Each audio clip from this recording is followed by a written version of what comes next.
علیہ السلام فرماتے ہیں جو بندہ توبہ کرنے والا تھا، اللہ کی بارگاہ میں آنے والا تھا، بار بار توبہ کرتا تھا، احساس رہتا تھا، اسے احساس تھا، آیا کرتا تھا، پھر بھی غلطیاں ہو گئی، قیامت کے دن رب کریم اپنے فضل کی چادر اس پہ ڈالے گا،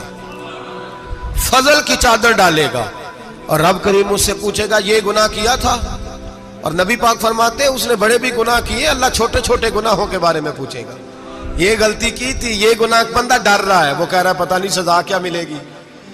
چونکہ دنیا میں بھی ڈرتا رہا، یہاں بھی ڈر رہا ہے، شرط یہ ہے کہ احساس والا ہو، آتا رہو، پھر بھی غلطیاں ہو گئیں،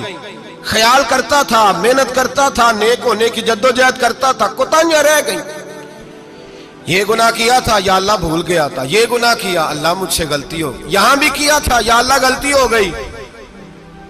نبی پاک صلی اللہ علیہ وسلم فرماتے چھوٹے چھوٹے گناہ اللہ دکھا رہا ہے اور اسے کہہ رہا ہے یہ کیا تھا، مانتا جا رہا ہے۔ رب کریم فرماتا ہے پتہ ہے میں تیرے ساتھ کیا کرنے والا ہوں؟ ٹانگیں کانپ گئیں، یا اللہ پتہ نہیں۔ فرمایا میں تجھے ان گناہوں کے بدلے نیکیاں دینے لگا ہوں، ان گناہوں کے بدلے نیکیاں۔ نبی پاک فرماتا ہے فٹافٹ ہی بول پڑا، کہنے لگا یا اللہ میں نے تو بڑے بڑے گناہ بھی کیے، اگر تو نے گناہوں کے بدلے نیکیاں دینیاں تو میرے تو بڑے بڑے پاپ بھی ہیں، وہ دوسرے کدھر ہیں؟ میرے حبیب کریم علیہ الصلوۃ والسلام فرماتے ہیں رب مسکرائے گا جو رب کی شان کے لائق ہے۔ اللہ فرمائے گا تیرے دل میں احساس تھا، تو آیا کرتا تھا، تو توبہ کرتا تھا، تو میری بارگاہ ناز میں آتا تھا، پتہ تیرے اوپر چادر کیوں ڈالی ہے؟ یا اللہ نہیں، فرمایا میں تجھے اپنی رحمت کی چادر میں چھپا کے جنت میں داخل کرنا چاہتا ہوں۔ میرے بھائی تو آ تو صحیح، تو پہنچ تو صحیح۔ میرے نبی کریم علیہ الصلوۃ والسلام نے ایک دن صحابہ سے پوچھا ایک بات تو بتاؤ، بخاری مسلم کی حدیث ہے، یا رسول اللہ پوچھئے۔ نبی پاک صلی اللہ علیہ وسلم نے فرمایا اگر کوئی آدمی صحرا میں سفر کر رہا ہو، بہت بڑا صحرا ہو، اونٹ پر اس کا سفر ہو اور اس نے اونٹ پر کھانے پینے کا سامان باندھا ہو، پیسے بھی رکھے ہو، پانی بھی رکھا ہو، تھک گیا سفر کرتا کرتا، درخت کی ایک ٹہنی کے ساتھ اونٹ کی نکیل باندھی اور درخت کے نیچے لیٹ گیا آرام کرنے کے لیے۔ اللہ کے حبیب فرماتے ہیں اچانک اس کی آنکھ لگ گئی، جب جاگا تو اس نے دیکھا کہ اونٹ تو غائب ہو گیا ہے، اب نہ کھانا ہے، نہ پانی ہے، نہ پیسے ہیں، اور صحرا بڑا لمبا ہے، پیدل سفر بھی نہیں کر سکتا۔ تھوڑا سا ڈھونڈا، پھر موت کا انتظار کرنے لگا، سوچنے لگا اب موت آئے گی، اب مر جاؤں گا۔ اللہ کے محبوب فرماتے ہیں تھوڑی دیر گزری، جب بالکل مایوس ہو گیا تھا تو اچانک نظر پڑی تو اونٹ اس کا سامنے کھڑا تھا۔ نبی پاک صحابہ سے پوچھتے ہیں بتاؤ، اس کی کل کائنات اجڑ گئی تھی، راز ضائع ہو گئی تھی، ہر شے لٹ گئی تھی، دوبارہ اسے مل گئی ہے، بتاؤ اسے کتنی خوشی ہوگی؟ صحابہ کہنے لگے یا رسول اللہ نئی زندگی مل گئی اس بندے کو، وہ ساری دنیا سے زیادہ راضی ہے۔ تو میرے کریم رسول صلی اللہ علیہ وسلم نے فرمایا رب کریم کا نافرمان بندہ جب اس کی بارگاہ میں آ کے توبہ کرتا ہے تو اللہ اس سے بھی زیادہ راضی ہو جاتا ہے۔ نافرمان جب آ کے کہتا ہے یا اللہ معاف کر دے، آئندہ نہیں کرتا، میں اللہ تو راضی ہو جاتا ہے۔ اور حبیب پاک علیہ السلام فرماتے ہیں وہ اتنا کریم ہے، جب بندہ اپنے رب سے صلح کر لیتا ہے، توبہ کر لیتا ہے، تو اللہ زمین کو کہتا ہے تو بھول جا میرے بندے نے گناہ کیا ہی نہیں،